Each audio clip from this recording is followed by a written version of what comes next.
Hi കൂട്ടുകാരെ, നമുക്ക് വളരെ എളുപ്പത്തിൽ ഇൻഡോറായിട്ട് പോട്ട് മെത്തേഡിൽ വളർത്താൻ പറ്റുന്ന 2 ചെടികൾ ഏതൊക്കെയാണെന്ന് നമുക്ക് നോക്കാം. എൻ്റെ അനുഭവത്തിൽ നശിച്ചു പോകാതെ എനിക്ക് ലാസ്റ്റ് ചെയ്ത് കിട്ടിയ 2 ചെടികളാണ്. ഒന്നാമത്തെ ചെടിയാണ് മിൽക്കി ബാംബു. അപ്പോൾ ഇത് നമ്മൾ സാധാരണ ചെടി നടുന്നതുപോലെ നട്ട് കഴിഞ്ഞ് വെള്ളം ഒഴിച്ചു കഴിഞ്ഞാൽ അത് വെള്ളം കൂടിപ്പോയെന്നും പറഞ്ഞ് അഴുകി പോകില്ല. കാരണം ഇത് വെള്ളത്തിൽ നമ്മൾ ഇട്ട് വളർത്തുന്ന ഒരു ചെടിയാണ്. അപ്പോൾ 2 ആഴ്ചയൊക്കെ കൂടുമ്പോൾ ഇതിലെ വെള്ളത്തിൻ്റെ കണ്ടൻറ്റ് പൂർണ്ണമായും തീരുമ്പോൾ മാത്രം നമ്മൾ അടുത്ത വെള്ളം ഒഴിച്ചാൽ മതി. വെള്ളം കൂടിപ്പോയെന്ന് വിചാരിച്ച് അഴുകി പോകില്ല. കുറഞ്ഞു പോകുമ്പോൾ നമുക്ക് അതിൽ ഒഴിച്ച് വയ്ക്കാം. അതുപോലെ അടുത്ത പ്ലാന്റാണ് ലക്കി ബാംബു.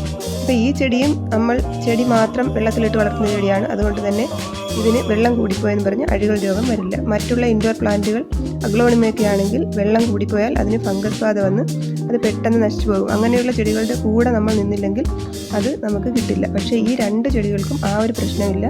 പോട്ട് മെത്തേഡിൽ വെക്കാൻ പറ്റുന്നതുകൊണ്ട് നമ്മുടെ സിറ്റ് ഔട്ടും ഒന്നും അഴുക്കാകുകയുമില്ല. അതുപോലെ വെള്ളം കൂടിപ്പോയെന്നും പറഞ്ഞ് അഴുകി പോകുകയും ഇല്ല.